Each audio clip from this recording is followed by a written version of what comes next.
So my definition of happiness is being comfortable with yourself and just loving yourself and others. Just being with people I love, my family, my friends, and making sure that I'm also doing things I love. I happen to love what I do here. I love teaching at Twin Valley. I love baking, and so just trying to keep myself happy so that I can make others happy. Holding the people I love in my arms and letting them know that I'm there for them. Family, friends, beach, teaching physics at Twin Valley High School. That's about it. Happiness is finding fulfillment in the little things in everyday life. Happiness to me is that moment when I come home and my dog just loves me and his tail's wagging.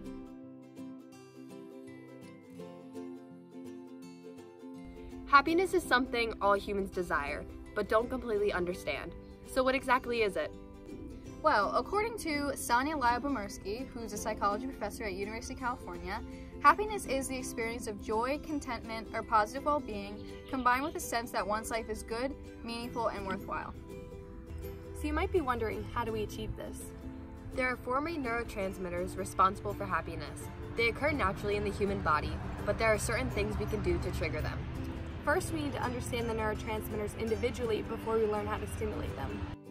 Neurotransmitters are released by brain cells called neurons, controlling a myriad of functions and transmitting signals from the brain to the body by passing through the synapses of the neurons.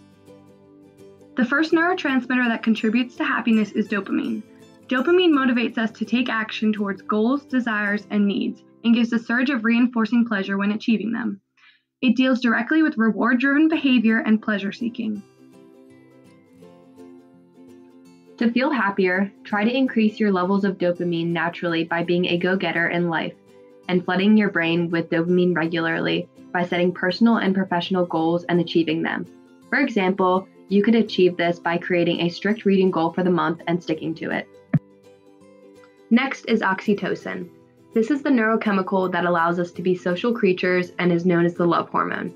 Oxytocin is associated with loving, touch, and close relationships. The higher your oxytocin, the greater your well-being and happiness. But oxytocin is related to more than just social interaction. It is released during sexual activity. Oxytocin may positively impact your behavior in social and emotional situations and is related to increased and enhanced communication between partners. In order to stimulate the hormone oxytocin, you can simply participate in sexual activity, give a loved one a hug, or show empathy towards others. Serotonin is the confidence molecule. High serotonin levels allow you to put yourself in situations that will boost your self-esteem and increase feelings of belonging. After accomplishing something new, there is a serotonin feedback loop that will reinforce behaviors that make you less insecure, contributing to overall positive feelings about yourself. Most antidepressants are what's called selective serotonin reuptake inhibitors, which work to keep higher levels of serotonin in the synapses by stopping reuptake. To increase serotonin naturally, try to challenge yourself regularly and pursue things that reinforce a sense of purpose, meaning, and accomplishment, like volunteering at a nonprofit or finishing work long before the deadline.